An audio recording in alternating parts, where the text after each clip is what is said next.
Hello, everyone. We sincere apologies to all the members who are present in the Facebook Live for the technical glitch we are facing as we are operating from different parts of the world. Hi, everyone, to the students, academicians, clinicians present around the world. Welcome to the Oral Diagnosis and Oral Radiology webinar series. I, Dr. Priyadarshini Karthikeyan, Faculty of Dentistry, AIMST University, Malaysia, will be your host for today. I would like to thank the organizers, AIMST University, Malaysia, and Amropin, India, for providing us with immense support and guidance throughout the program. The talk for today is Diagnostics in Dentistry, General Practitioner, Clinical Specialist. It's given by our speaker, Professor Nik.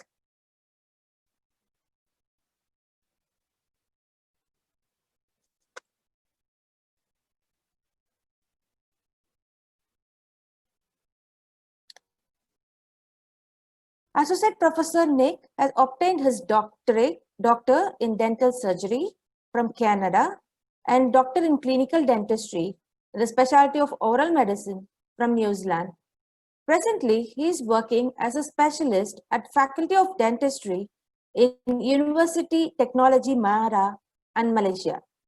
He has teaching experience of over 11 years, which includes oral medicine, oral pathology, advanced oral radiology, and oral diagnostics. Prof. Nik is a dedicated doctor and committed to his sincerity. His friendly nature and down-to-earth nature are all what you get impressed on seeing him for the first time. And to mention our panelists for the day, they are Dr. Karpagavali, a dynamic HOD, Head of the Department of Seema Dental College, Rishikesh, India, Dr. Farakat Khan, Associate Professor of Sri Mukambike Dental College, India, and Dr. Redwin Manchil, Associate Professor at Sri Mukambike Dental College, India. Without further delay, I would invite Prof. Nik to deliver his talk. And Prof, we are all waiting for your exciting talk. Thank you, Dr. Priya. I would like to share my screen right now. Okay, first of all, I would like to thank you to AIMST University, Malaysia, and also Amropin, India for inviting me. And I'm very honored to be the first speaker for this weekend webinar series starting today.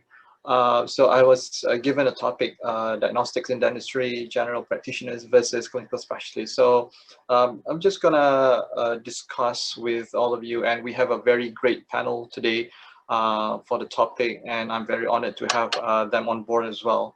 So I'm just gonna show you a little bit of our faculty. I'm from University Technology Mara, which is situated 30 minutes away from Kuala Lumpur. Our faculty with Malaysia is a very small country. So our faculty with 415 undergraduate students is considered one of the largest in the country. So if you ever come to Malaysia, please have a look at our faculty whenever you are free. So a little bit of disclaimer for today. There are no conflicts of interest or restrictions, including off-label usage or disclosure related to this presentation and or related materials. Okay, as of learning outcomes for today, I have three for all of you. I think we are running a little bit late, so I'm just gonna go very fast. To appraise the importance of knowledge and skills in diagnostic processes, discuss the relation between knowledge and skills with the aid of technology, and then discuss the challenges in diagnostic processes. Okay, so I divided my topic today into four. The first one is knowledge. We'll talk about a little bit about knowledge, and then skills, technology, and then some of the challenges that we might have you know, when we are in the clinic. Okay, so our discussion today is looking at the diagnostics itself, and then how different the diagnosis based on whoever do that in the clinic, whether it's a GP or is a specialist. So based on my experience, there are a lot of skills, a lot of things that the specialists do in the clinic, which is different than the GP, which is expected. But some GPs right now, they are very innovative, they are very creative. They try to do as much as possible. So we're gonna look at this important aspect, you know, because the patient care starts from probably we say diagnosis. Okay. Okay. So as for knowledge, there are 4 things that we have to know for the knowledge. The first one is conceptual, which I'm going to explain a little bit more later. The second one is strategic. The third one is conditional. And the fourth one is metacognitive, which is kind of new at the moment. So I referred this content to 3 different authors as listed on the slides down there. Let's look at the conceptual knowledge. So what? The question is what? Looking at the basic elements of us, what we need to know from our knowledge. Okay, so the knowledge of terminology, the specific elements that we have to know. So this is pretty much like the foundation of diagnosis. So you know your stuff, for example. Okay, so when undergraduate graduate from down school, they have a sort of like at least a minimal amount of knowledge to do diagnosis, because they will be a dentist and working on their own. But for the specialists, they have an extra knowledge to do a lot of things, more things than the GPs. So the conceptual knowledge here is looking at the foundation of each categories. Okay, so what we need to know is the foundation knowledge that we learned in the past. So this is the what questions. Okay, now we're gonna move to the strategic knowledge, which is how to execute something, methods of inquiry, what you want to use to do, right?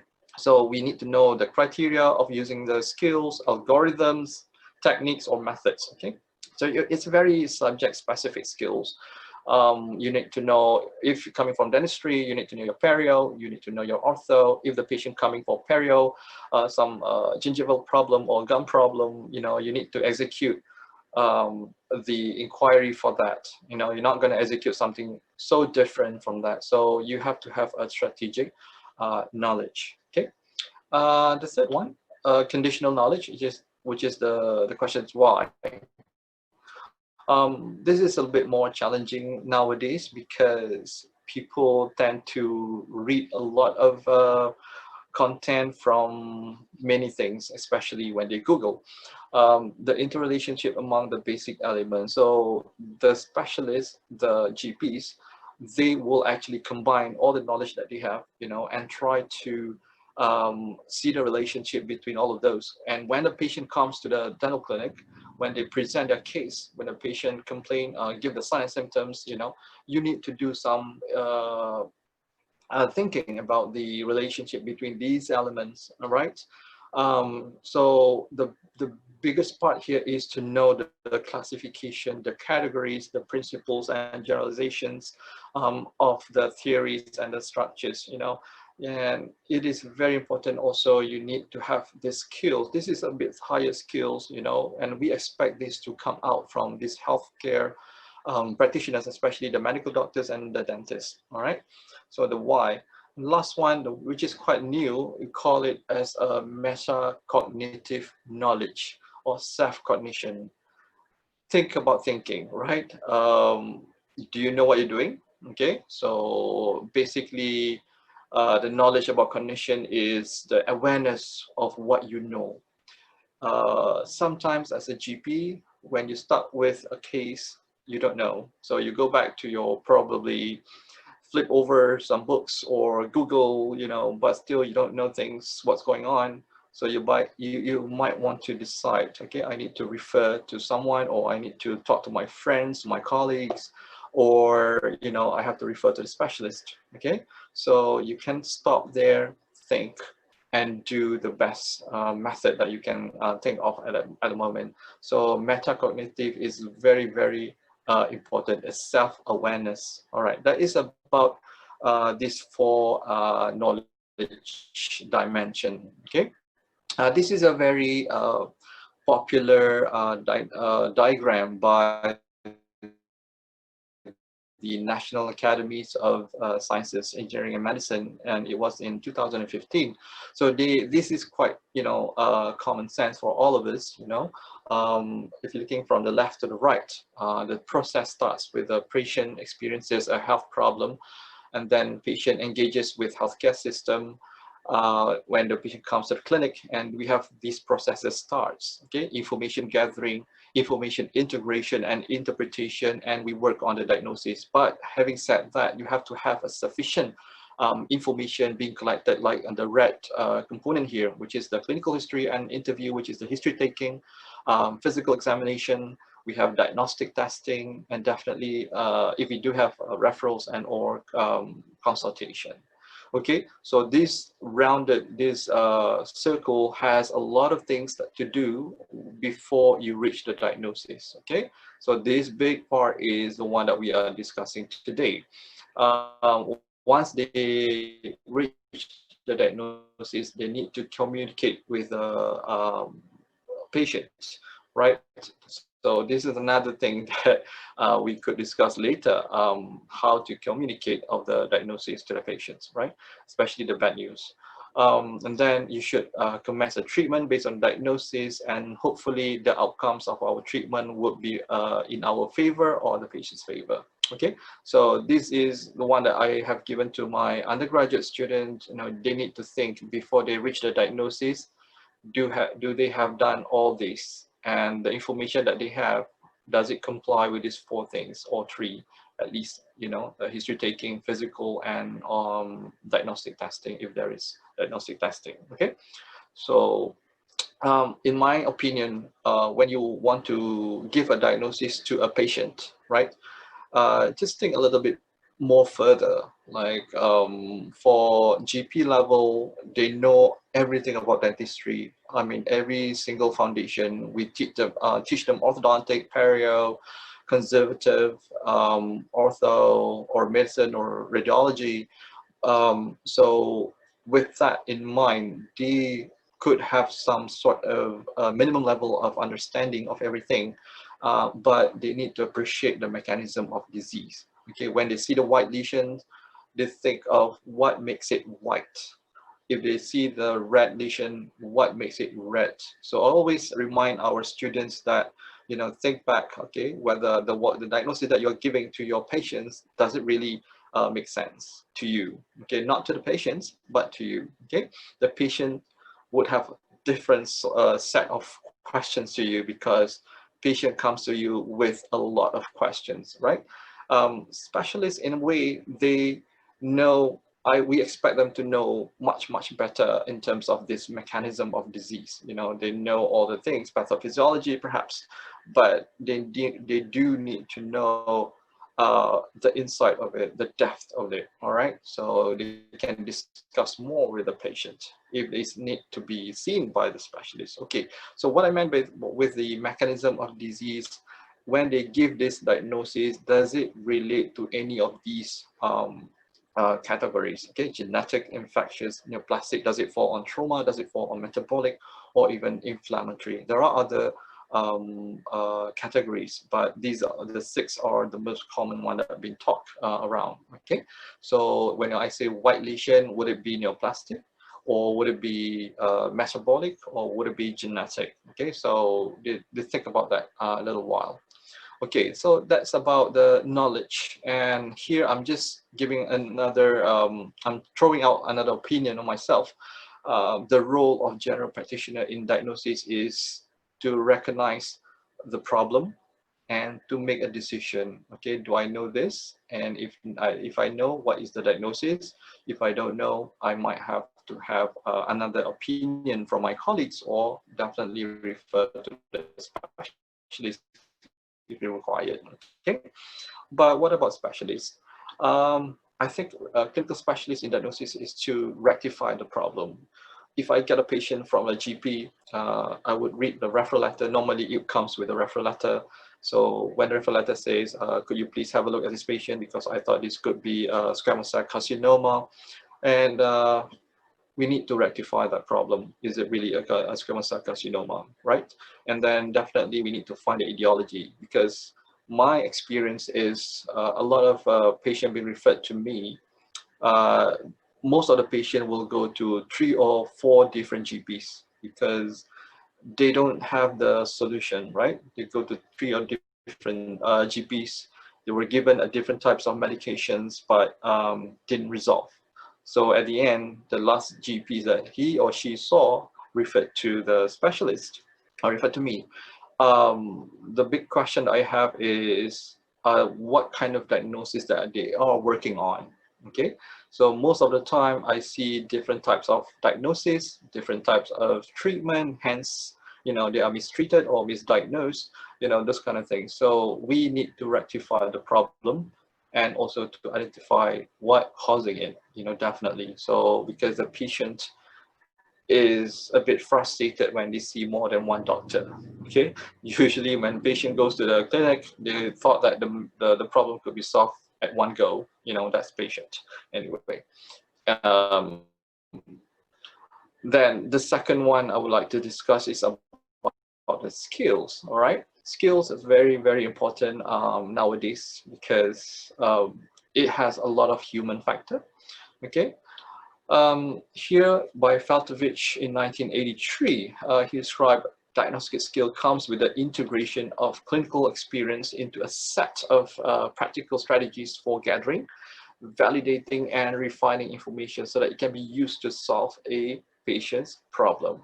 So we are training our students in the clinic to see patients, to meet the patient, to gather the data from the patient, you know, with the set of data for investigation, from the history taking, but the skill would be matter. That is a totally different story. So I'm going to talk about one of the skill in diagnosis later.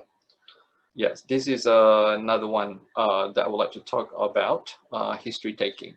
So history taking is quite a big issue. Nowadays, you can see a lot of papers out there talking about history taking.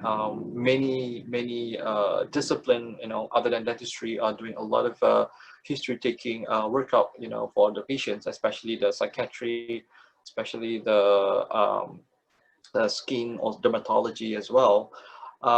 If you can see here, the first one by Dr. Kirikos in 2020, studies have shown that it is the most important clinical test one can do to make a diagnosis. Why?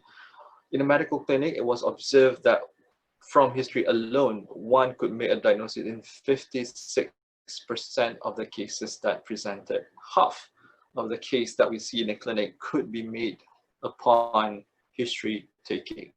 Okay, so history taking play a very vital role in diagnosis. I found this history taking in GP maybe because, you know, there are a lot of patients waiting outside, a lot of patients, you know, expecting them to do the job quite fast, you know, so they don't have time to spend with the patient. So when a patient comes in, patient complain, and they take it and they straight away go to the mouth and look at it, you know. Patient says, I have a toothache, and the dentist will go and, oh yeah, that's your tooth, you got caries, I can fill it out for you, you know, that kind of thing. Another story would be, oh, my tooth is aching, you know, I have to get this tooth out, and the dentist will take the tooth out without asking anything else. So that what's happened, you know, nowadays. However, we need to be more careful when seeing this kind of patients, because they do read a lot nowadays, you know.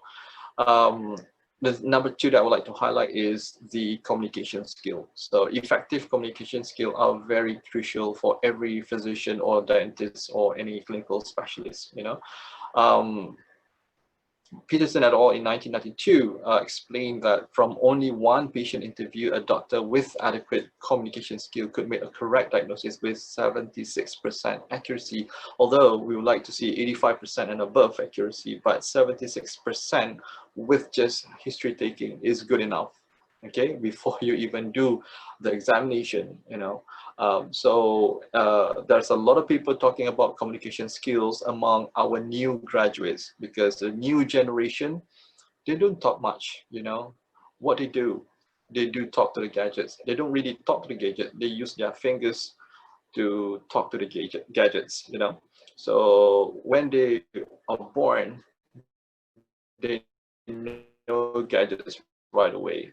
Talking is not their business anymore. So we as a academician, perhaps some of us are academicians, so we need to instill that kind of skills into the students, so that they, when they go out there, they know how to talk. Okay, so the main problem is talking. All right. Let's go to the technology. I would like to introduce, I think many of you know telemedicine or teledentistry, uh, especially with this current condition with COVID-19. A lot of us are using teledentistry or telemedicine in our practice. We call up the patient and talk to the patient, and if the patient is, I'm sorry? Okay. If we talk to our patient, we need to talk to the patient through the phone, okay? Or we need to chat with our patient. Sometimes when we chat to our patient, we missing a bit of things, you know, that is quite vital in our diagnosis. So what I did in my practice is telemedicine or teledentistry. When you talk, when you chat over the gadgets, you need just to do a triage, okay? A triage. So when we introduced telemedicine 20 years ago, when the advent of the internet and the computers, it could help us in terms of few things, okay? Not replacing the whole thing. Dermatology uses this because they would like to see the photos, but usually for dermatology, they like to touch the patient as well for examination. For dentistry, it's a bit difficult because it's inside the mouth. When we ask the patient to take the photo with their phone, you know, being what we call this, a patient, maybe they don't have experience of taking photo inside the mouth. So it's not that easy for them to do that for us. So what I found is using WhatsApp, you know, getting the patient to take the photo and relay the photo to us. It's a bit challenging sometimes. Okay, some of them are very good with photos, some of them not. So it depends, right? So telemedicine has been introduced, and with the COVID-19, we are actually doing a lot of it. I believe some of you can share as well what you do in your clinic. But I do find that telemedicine would be very helpful in the near future. Okay.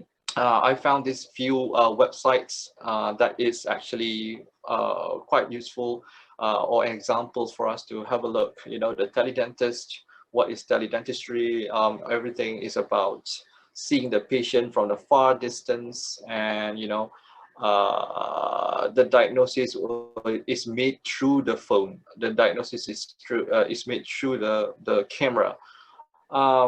Yes, it's good, but we need to be very cautious about this, because you might be lacking some of other information, you know, because we don't touch the patient. Dentists or clinical specialists like to palpate, like to touch the patient, like to see. Yes, there are limitations. We should admit there are some limitations with that. Okay. This paper by Pereira da Costa Flores, they say the tools used to obtain patient data were smartphones, video conferences, questionnaires, histopathological exams, telemedicine application systems, and they are having a very high level of agreement in teledentistry and clinical consultation.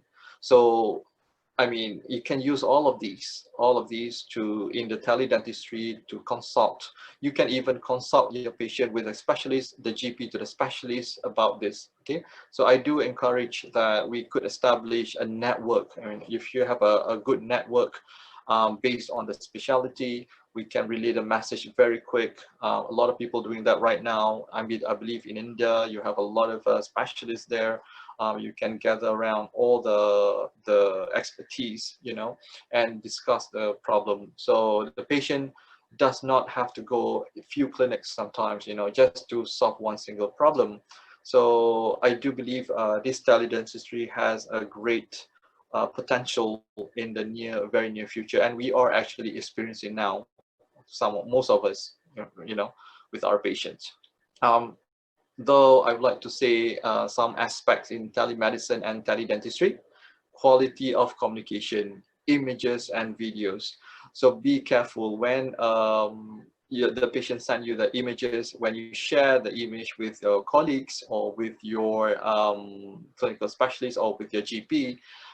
Please make sure that you observe the privacy of the patient also, okay, and the security of the data.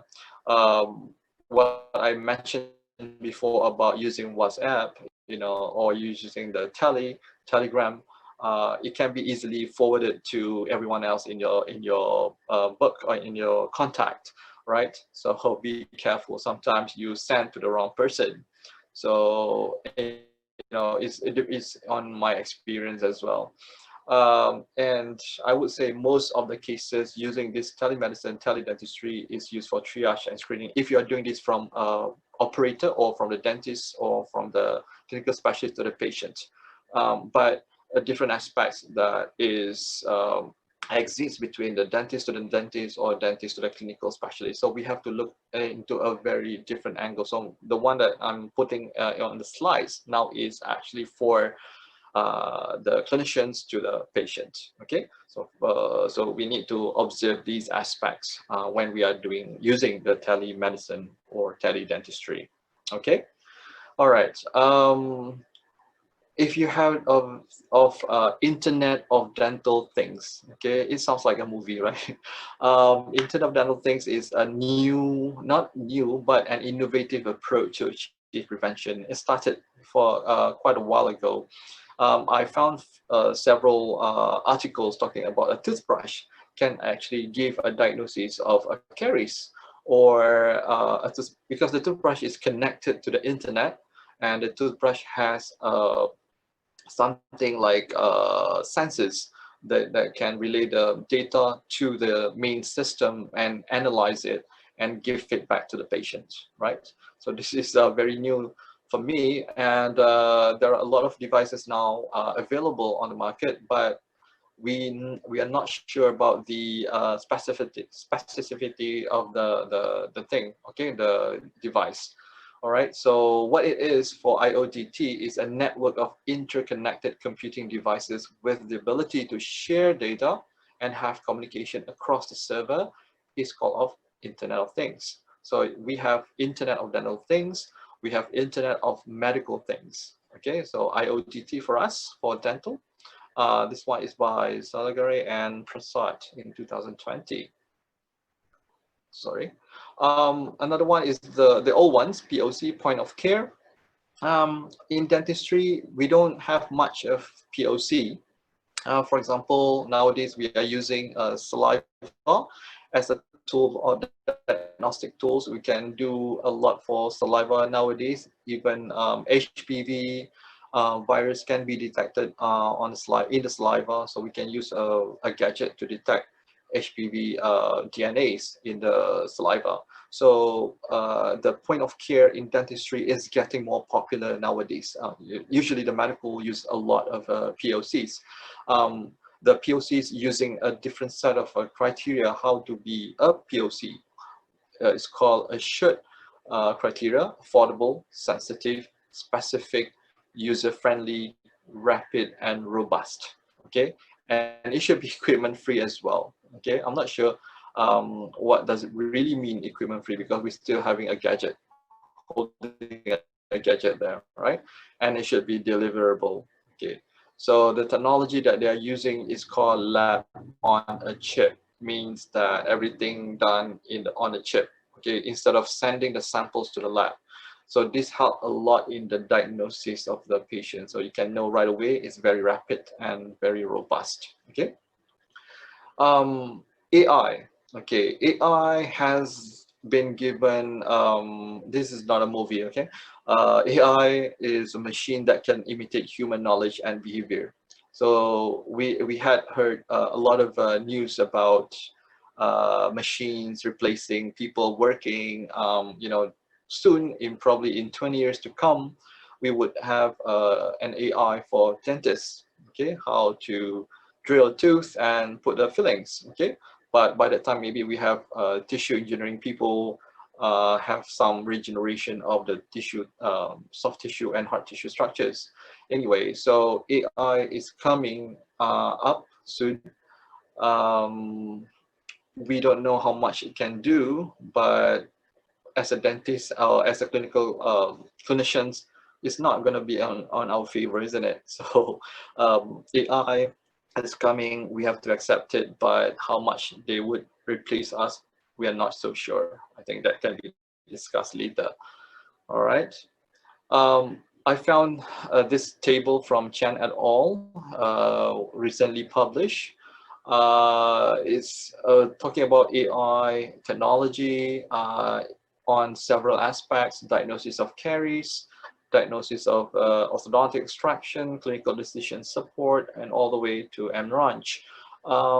This AI has been developed, and I'm not really sure because I haven't tried, I haven't seen them yet, how that can help us in clinical work. Definitely, we all, you know, looking forward to see all of these to come up because it gives us less time to diagnose patients. But I have a question later about how many help or how much help that we need from this AI to do our work, right?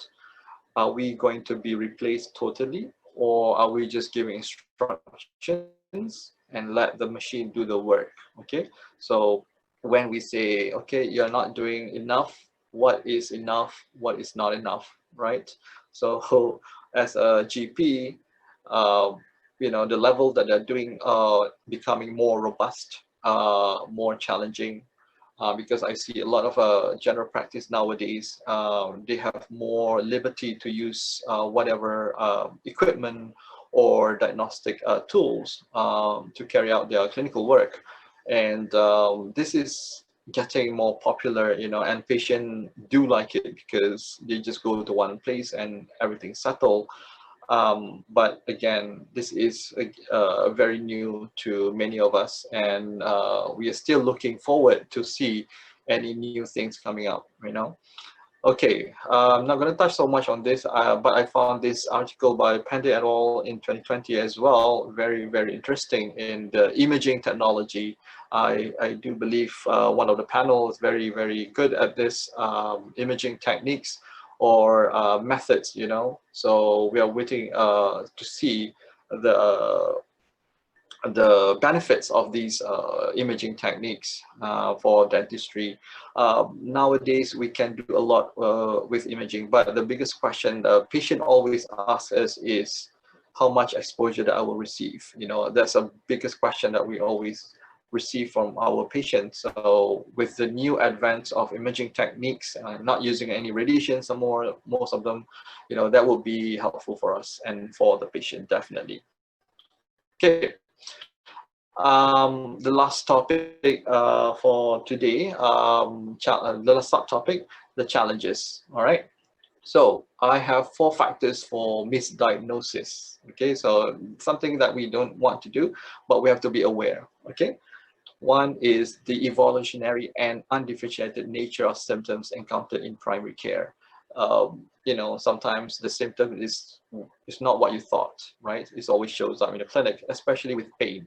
Orofacial pain are very challenging to our primary care dentists. When it ends up at the clinical specialist level, the patient has lost 4 or 5 teeth already.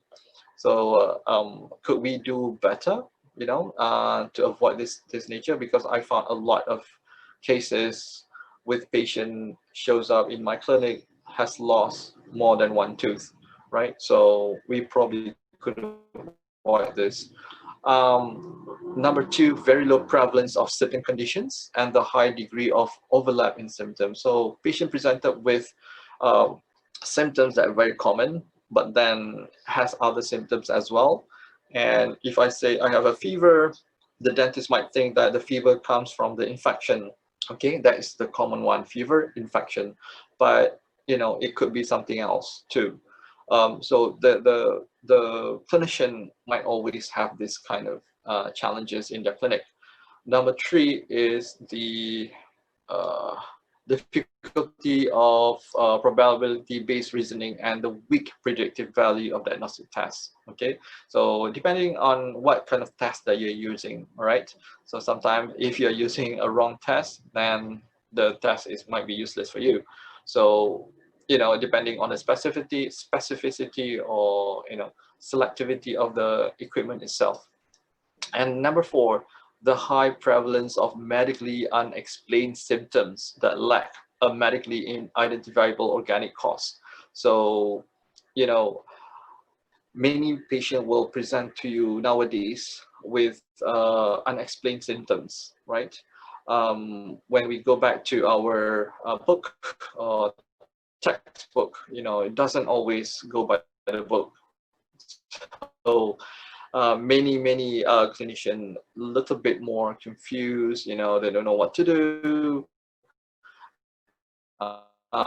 They share with their colleagues, and their colleagues also don't know what's going on, and you know, the patient will go back with a different medication. You know, I also often see a patient with lichen planus being given antibiotics, definitely antibiotics a lot, okay, and also antifungal. So because they thought the white lesion is is a fungal infection.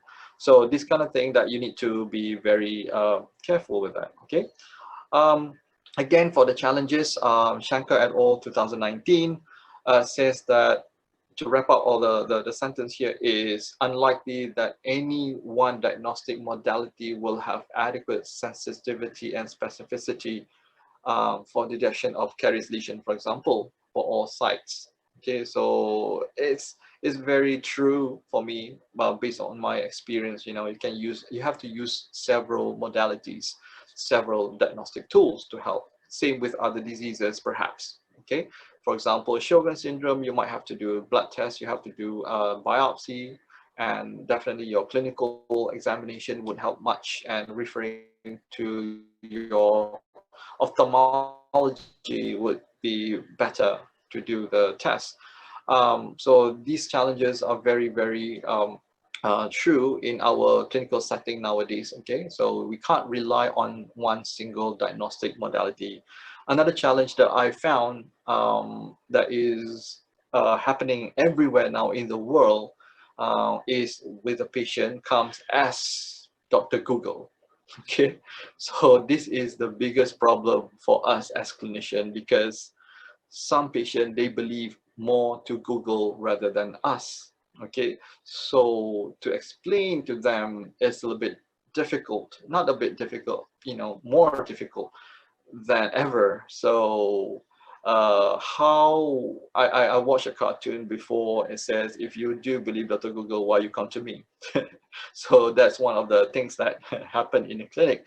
And undergraduate student having this problem all the time, because the patient asking them about what they have read on the Google, because some of the undergraduate, if they are in the year 3 or year 4, they don't have enough or adequate knowledge yet to sort of like debate with the patient with their Google findings. So, you know, it's a bit difficult for them to what we call rebuttal with the patient.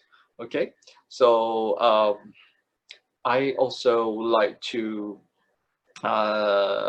propose these generic types of diagnostic challenge. One is to ruling out the presence of a particular illness. Which one to rule out first? Okay, so always go with always do like relate how many symptoms of how many diagnostic values that you can relate to the symptom to the disease that you are looking for. Okay, so ruling out skills is quite important as well.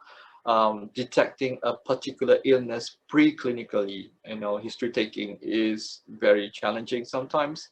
And then explaining a case of sickness or incidental finding to your patients, another challenge. Okay, sometimes they don't want to understand sometimes because they don't believe that, because Dr. Google always right again.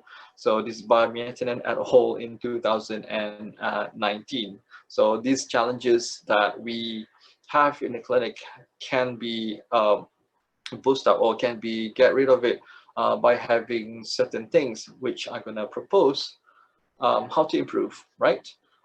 One, up-to-date knowledge. So as you know, today we have a webinar, always attend to webinar, always attend to conferences. You have to update your knowledge, you have to be very knowledgeable, because Dr. Google is always asking you questions, and they can actually put up, one of my patient came with a set of printed copies of journals, and asking me about questions that he had. So I thought I was in the PhD Viva for the time. Anyway, spend more time with your patient, definitely spend more time. How much time you spend with your patient, relate back to your clinical work. GPs, maybe 5 minutes to ask question. And then the minute after the 5 minutes, you're probably inside of that patient's mouth fixing it, all right? The third one is good communication skills, how you talk to your patient. I always tell my undergraduate student, when you are doing the history taking, try to rephrase, try to re-ask the question if you think the patient is not or hiding something, or you're not getting what you want. Okay, so rephrase your question again.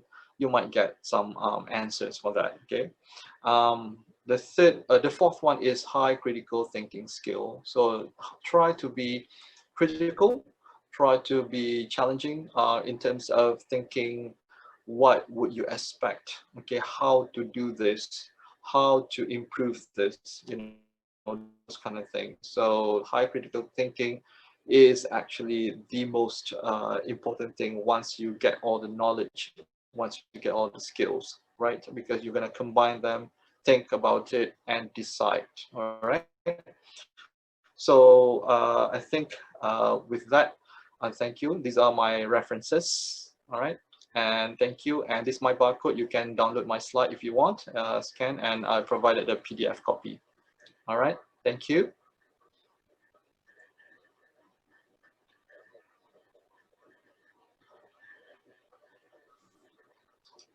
Thank you, Prof, for enlightening us as how important a specialist is. Dear Prof, please, you can stop sharing the slides. Okay. Before we go to our panelists, our sincere apologies to the technical glitches and the settings which is seen in the Facebook page, due to which the video will not be viewed by many of the participants. We will make sure that we will post the recorded video, which will be available in the Facebook, and we are sure that these technical issues will be rectified in tomorrow's webinar that will be conducted seamlessly. Without further delay, I would like to introduce the panelist, Prof. Karpagavalli, with 22 years of clinical experience, a dynamic lady, a working head of the Department of CMAT Dental College, Rishikesh, India. Dear ma'am, we invite you to the online platform. Thank you, Dr. Priya. Yeah, welcome, ma'am. Dr. Farkat Khan, the Associate Professor, Sri Mugambige Dental College, India, is a director at Diagnosis. Dr. Farkat Khan, welcome to the Zoom platform. Yes, let me invite the third. Dr. Redwin Manshall. He has successfully made his niche in the foundation of the Diagnosis Imaging Center, India, and is a professor at Sri Mugambige Dental College. Thank you, Prof. Thank you, ma'am. Thank you. Yeah. Now the questions are open for the panel discussion.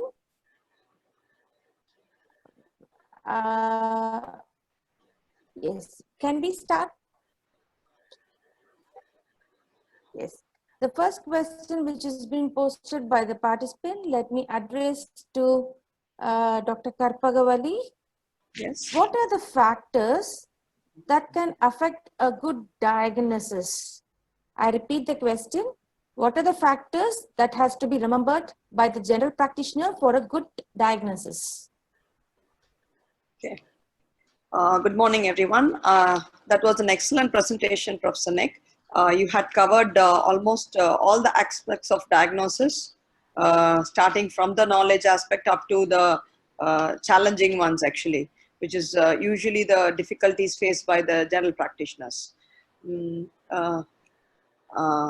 to the question, first question, the most important part of diagnosis, as Professor Nik had already told in his presentation, is the history taking. So communicating with the patient is very, very important. So history taking and physical examination plays a very important role. I would always say my students that chief complaint and history of presenting illness, if you do it in the right manner, it would actually give you around 40 to 60% of what we are dealing with. So we can gain a knowledge, or we can have a clue that what is that that we are going to be encountering.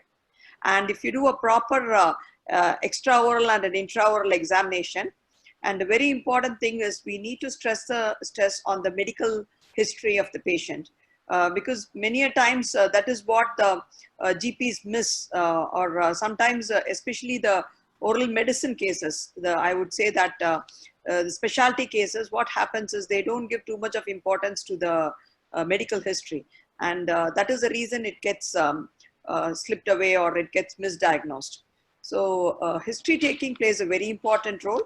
And also, you know that in India, in this part of the country, we have a lot of habit-related diseases, especially tobacco-related disorders. So personal history, emphasizing on the habit history is very, very important, because the patient may not be willing to come out with these things. So it is the rapport that the clinician develops. The doctor-patient relationship is very important in this, and the manner in which he is able to elicit this, or I would say we need to take it out from the patient rather than being abrupt. So that is how I tell my students, you definitely have to follow a proper protocol, and you need to emphasize on these things. And clinical examination, especially the intraoral and extraoral examination, has to be done in a structured manner.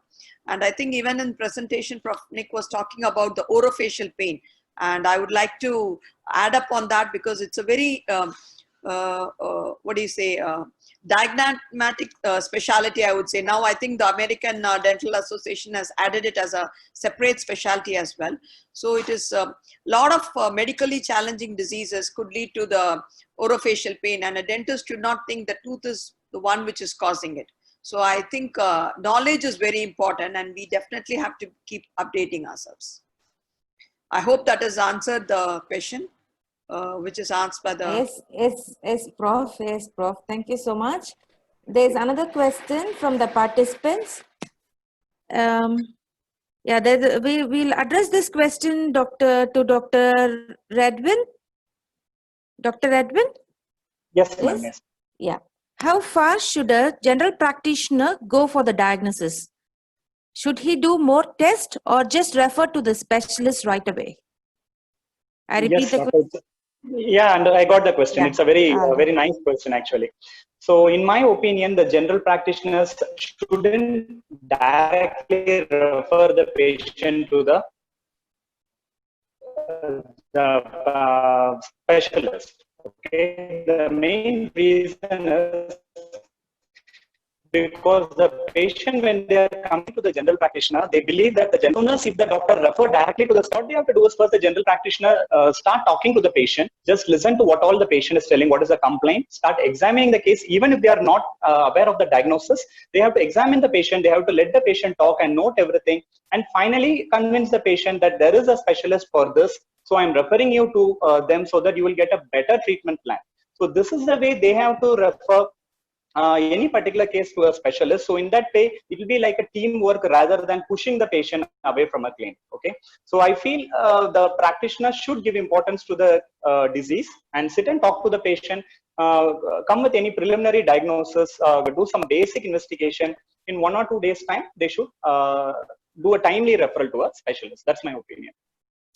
All right, Prof. Actually, this is actually motivating the undergraduates to do the specialty of oral medicine and radiology. Thank you, Prof. And the next question is addressed to Dr. Farkad Khan. Can the specialist rely on the GP's notes or patient history taking? What should we rely on? Yeah.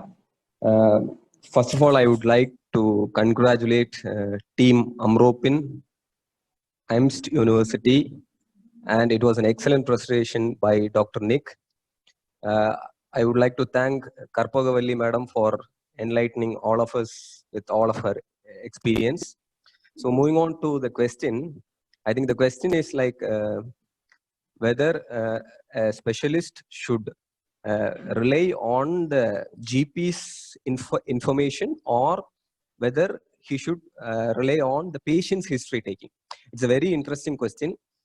What I would like to suggest is we should go ahead first with the patient's information, patient's history taking. We should start the case as a fresh case. We should not rely on any other doctor's information at the beginning because we may be misleading. We would be in a tendency to, for example, if a general practitioner has commented on something, our idea would go into that thing only. We will not come out of it. So what I would suggest is we should take a fresh case history recording after coming to a conclusion, the details from the other specialists who have referred the case to us. I hope I am clear. Thank you. Yes, thank you, doctor. And there's another question to Dr. Redwin. Doctor, should we rely on humans or gadgets for the proper diagnosis? Who's the best? Okay. The answer is very simple. Actually, the humans are the best, but I feel the humans need the technology to make them more perfect. Okay, and even the artificial intelligence are coming up so well nowadays, but what I feel is the artificial intelligence can never replace the doctors. Doctors are such a profession where it cannot be replaced even in 40th or 50th century also. Okay, so but why the technology is improving is so that we can be more precise in what we are doing it, so the treatment will never get missed and the diagnosis will always be accurate. So for that accuracy, we are using the technology rather than replacing the humans with the equipments. That's what my opinion. Thank you, Prof. Dear Dr. Prof. Nik, do you have any suggestion regarding this question? Should we rely on the humans or should we rely on the gadgets? Yes, I definitely based agree. Upon Malaysia's yeah, I definitely agree with Dr. Redwin because, you know, we are human beings. We have other skills that the AI wouldn't have. You know, the gadgets that we have nowadays only focusing are very, very focused, you know. For example, if we have a gadget to test for salivary sugar inside it, it's very specific, but we have to think about other factors. What makes the sugar inside the salivary gland, you know, the saliva. So this is the thing that the gadgets are missing. Even though they are putting out AI, you know, which can do better, but at this moment in year 2020, we still think human is a lot better. That's my thought. Yeah. Sure, Prof. Thank you so much. And this question is to Dr. Karpagavalli. Can a general practitioner use all the available gadgets which is available in the market to make use of the diagnosis? That's a nice question. And it is a very important aspect of diagnosis, especially for general practitioners. The first thing is, as I already told you, clinical examination is the most important part.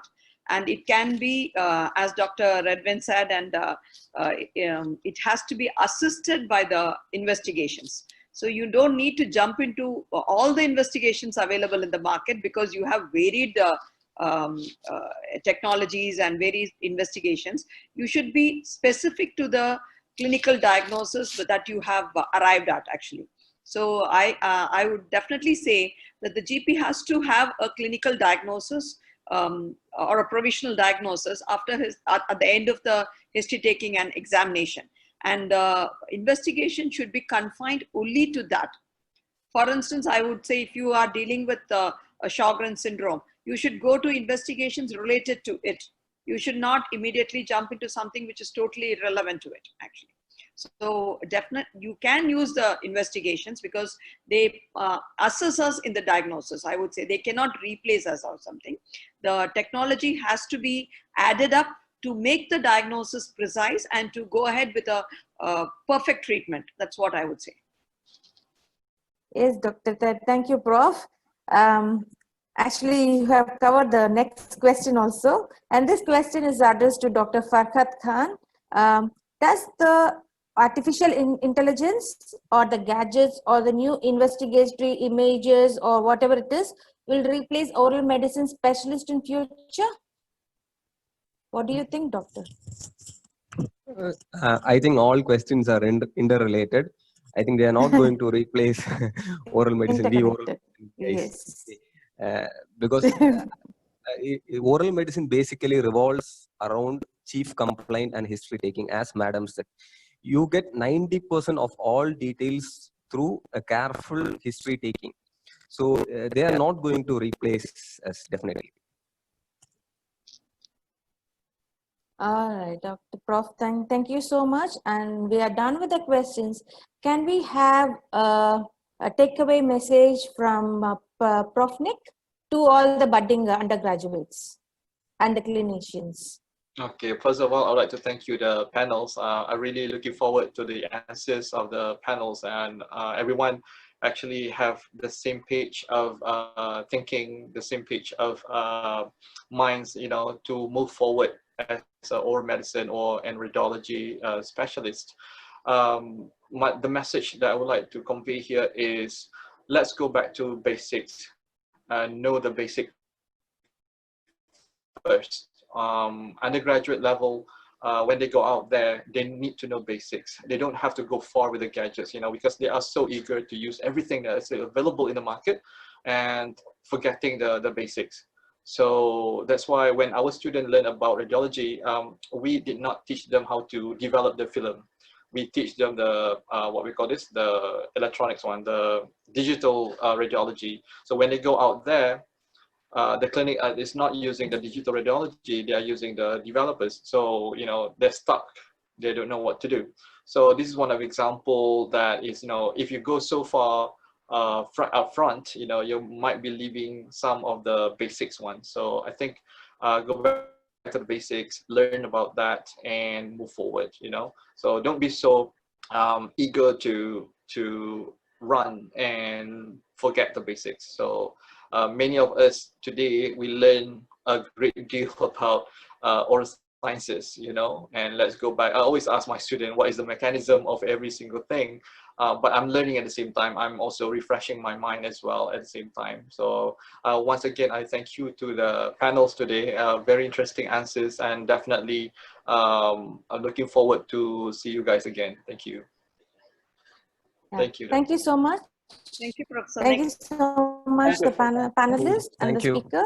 Thank you, Dr. Karpagavali. Thank you, Dr. Redwin and Dr. Farhat Khan for your contribution. AIMST University and Amropin for the opportunity, and I thank all you. colleagues and Professor Nik as well. Thank you. Okay. Thank you, everyone. Thank you. And we have come to the conclusion of today's talk. To repeat again, there was some technical glitches. Yeah, there was some technical glitches while, sorry. Yeah, our sincere apologies for the technical glitches and the setting changes which were there in the Facebook page, due to which the majority of the participants were not able to see the video. And so we make sure that the video will be available in the Facebook, the recorded version, and the technical issues will be rectified in tomorrow's webinar. And it will, we hope like it will be conducted seamlessly. And we do understand and accept that we are all operating from different parts of the world and we do have technical issues. And upcoming talk for tomorrow is COVID juggernaut, first-hand experience from the hospitals of UK. The speaker of this talk is Dr. Uzma Sadia. So tomorrow we'll meet you again by 10 o'clock, 10:30 a.m. Indian time and 1 p.m. in Malaysian time. Thank you. All stay safe and be safe. Thank you.